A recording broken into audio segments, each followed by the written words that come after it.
Hi, my name is Ori the Fanfic Guy, and today I'll be reading Chapter 1 of the Thunderstone Reboot, a fairy tale fanfiction by MyDearWatson that you can find on fanfiction.com today. Chapter 1, The Doomed, January 26th, X803. A dripping sound echoed through a small house on the outskirts of Magnolia. The couple living there had been stupid enough to feel safe in a home that was so far away from others. No one had heard them scream that night, or if they had been smart enough to stay away from the house. The dripping echoed again, sounding like a stone thudding against the ground in the silence of the night. All noise from animals and the like had ceased the moment he had come upon the quaint home. Even the wind had stilled, amplifying the sounds that had just been coming from inside. A single man stood inside the home. He took note of how inviting the house must have been to its owners and any guest that stopped by, but that was all ruined by the blood that was splattered thickly on the walls. He also noted that he had conducted overkill on this visit, but his emotions had gotten the better of him. A single silver eye slid over to the mangled bodies that had been breathing minutes before.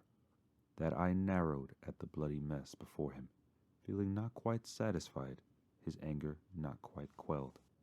A venomous voice erupted in the house, deep and resounding and bone-chilling.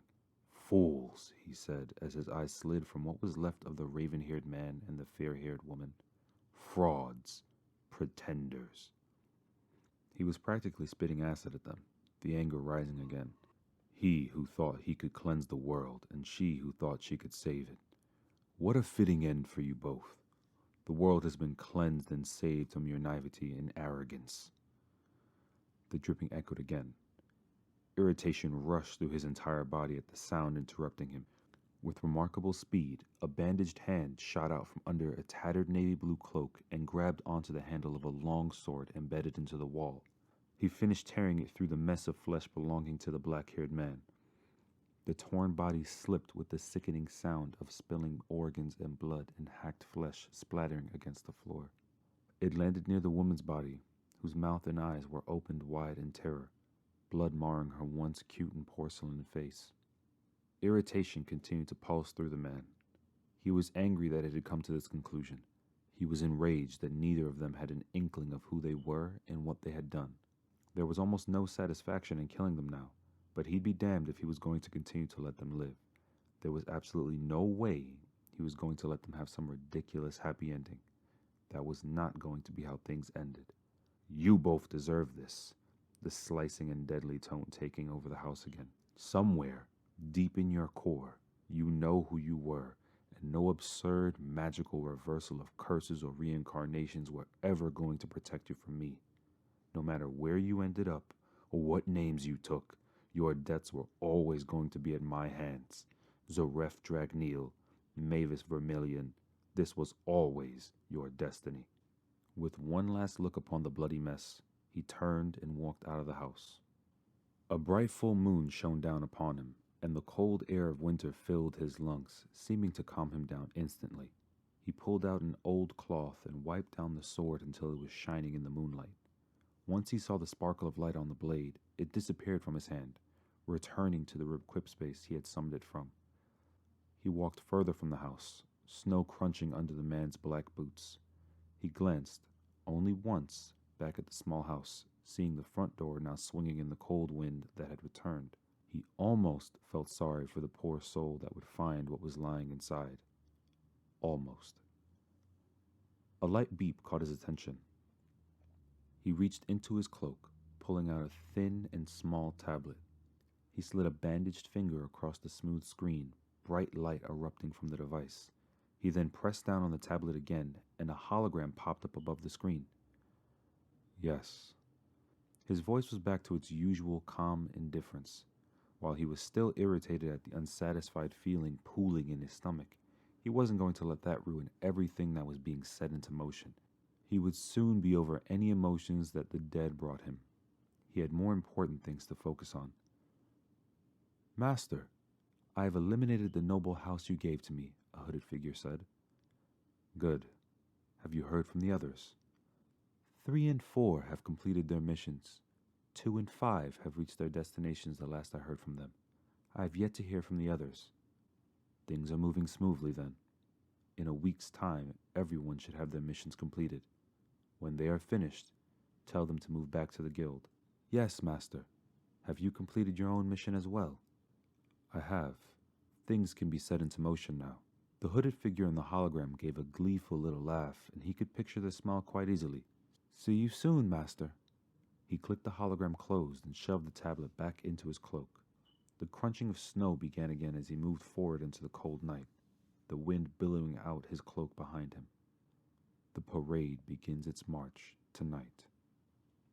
February 5th, X803. A heavily bearded man stepped out into the train station that ran 20 miles outside of the mountain town of Wintergreen. He breathed in deep, finding comfort in the colder climate that Wintergreen carried compared to many of the other towns and cities in Fior. It felt clean and refreshing and like home. Only a handful of other people had gotten off the train with him, leaving the station rather empty. He looked around, figuring he'd easily spot the pair that would be there to pick him up, though a scowl soon appeared on his face when he realized that his ride was nowhere to be seen.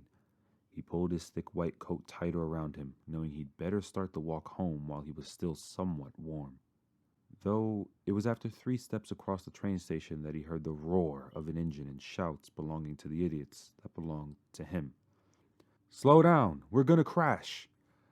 I know what I'm doing. Diesel ain't the only one who can drive. Yeah, well, you returned one of his cars in pieces, and I'm pretty sure he'll make sure you won't ever drive again. I can take that loser on any time. While the two continued bickering, they failed to notice the train station coming into view and the workers on the station waving them down to stop. The bearded man sighed and let off a loud whistle. It caught the attention of the pair instantly. Sir, stupid, his companion said. Hit the brakes. The sound of screeching tires filled the train station. The vehicle came to a halt right before the ground became the wood of the train station platform. The pair in the car let out sighs of relief before looking up into the eyes of the bearded man, laughing nervously. The train station workers turned to look back at the man with relieved looks, one of them saying, Thank you, Mr. Maddox, before they returned back to their duties. He nodded to the workers before setting a hard stare on the pair still in the car. Sir, welcome home. Maddox grumbled as he walked towards the car. How many times do I have to tell you not to call me sir, Titan? And get out of the car. I am driving home. I can handle it. Maddox looked down to the barely an inch of space between the ground and the wooden platform and then looked back up at Titan with a flat stare. Fine. I'll move, he huffed. Tegel, move to the back. What? Hell no. It was your reckless driving that got you kicked out of the driver's seat. I'm not moving for you. Titan huffed again, but moved to the back of the car without further argument. Maddox threw his pack into the back of the car with Titan before getting into the driver's seat of the sleek black SUV. He started up the vehicle, and the trio was off towards Wintergreen. Where's Tiger? Maddox asked, glancing back at Titan. He didn't want to come out into the cold. Tegel laughed at the pouting face of the large and muscled man. More like he was having more fun hanging out with Ink and Diesel, and you couldn't handle that. The brunette was answered with a heavy kick to the back of his seat. Maddox shook his head. The colorful beads strung randomly throughout his beard, clacking against each other as he did so. But he finally let a smile slip across his face. I hope things have been going well at the guild while I've been in Clovertown. Things have been as normal and as boring as ever, Tegel answered, running a hand through his shaggy hair. A few missions through the week, but nothing overly exciting. One of them was even here in town, helping the post office deliver some backed-up mail. Miyako and her team cleared that one in a few hours. That does sound a bit boring, Maddox said, scratching his chin. But it gets like this in the winter sometimes. I'm sure things will pick up soon enough. Also, speaking of excitement, where's your third wheel, Kokuo? Pfft, Diesel wouldn't let her anywhere near his cars, Tegel said with a loud snicker. You should have seen me convincing him to let Titan into the car. Yes, I do suppose that would have been a bad combination, Maddox said, picturing Titan and Kokuo in the car together, knowing it would only take about 2 seconds before a fight would break out between them. When we left, we heard her shouting at Diesel, calling him an evil black dragon.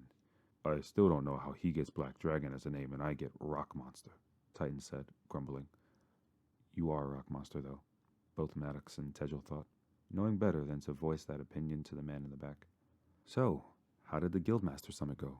Tegel asked, glancing over at the older man. Any happy emotions he'd been feeling went straight out the window upon hearing the question. It was a lot to discuss.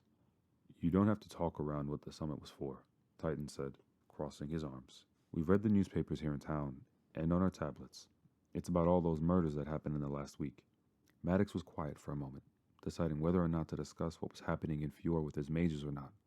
I don't have too much information I can give you boys that you don't already know. If you want to hear more on the subject, you can join me at the town hall when I meet with the council to discuss what's going on. Nah, Tegel waved him off. We can speculate what's going on at the guild just as well as at the town hall. If you think we need to know something, you'll tell us, yeah? Yes. While the two men seemed satisfied with his answer, Maddox still felt uncertain about telling his guild any major details. He had seen the crime scene photos, and what he saw was not right. It was cruel and sadistic with what happened to most of the people that were killed, especially that couple in Magnolia. He was certain he was going to have nightmares over it, and he didn't see the need to spread that horror onto his mages. Light banter filled the car after that between Tegel and Titan, passing the time until the car came up the last steep hill that led to Wintergreen. Once they were over the hill, what lay before them was another comforting sight to the Guildmaster. It was a rather large town, but not quite big enough to be a city. Plateau after plateau created the town, each level holding specific buildings. At the very bottom held the shopping and business district, where all sorts of things could be found and sold. Many of the shops made wintergreen-infused lip balms, lotions, medicines, gum, and many other uses of the wintergreen plant that grew in abundance in the town. There were also a good number of blacksmiths in town, creating things from weapons to designer shelves that they sold in town and exported to other towns and cities. And bars and taverns and pubs were aplenty. Up on the next plateau sat the housing district, the homes there being just as sturdy as the people who occupied them and the mountains that surrounded them. On the plateau above that were large, important buildings, such as the town hall and the main company that exported Wintergreen's goods, Wintergreen Inc. The next plateau, the one that the trio in the car were currently on, held their mage guild, Thunderstone. It was built right into the mountains, sticking out like a 3D carving. There was one final plateau, high above the guild hall, that disappeared into the foggy clouds that often hung around the mountains. This area held the battle arena that was used during the spring and fall festivals for S-Class and A-Class exams. Since it was midday, the town was bustling with activity, people moving around their homes and down in the shopping district. It was a town that Maddox wholeheartedly loved, not just because he had grown up there, but because it was a town that took care of itself. No one boasted about money or showed it off, and no one went cold or hungry. Everyone cared for one another, and everyone did their part to make the town run like a well-oiled machine. Even the council was made up of townspeople, rather than having a single person, like a mayor, running things. "Welcome home, sir." Maddox smiled, deciding to let the sir go this time. He was home, even if where he had come from and what lay before his path was news he'd rather not know about. Everything felt okay in that moment, because he was home. This has been Chapter 1 of the Thunderstone Reboot, a fairy tale fanfiction written by MyDearWatson. My name is Ori the Fanfic Guy. Please like and subscribe.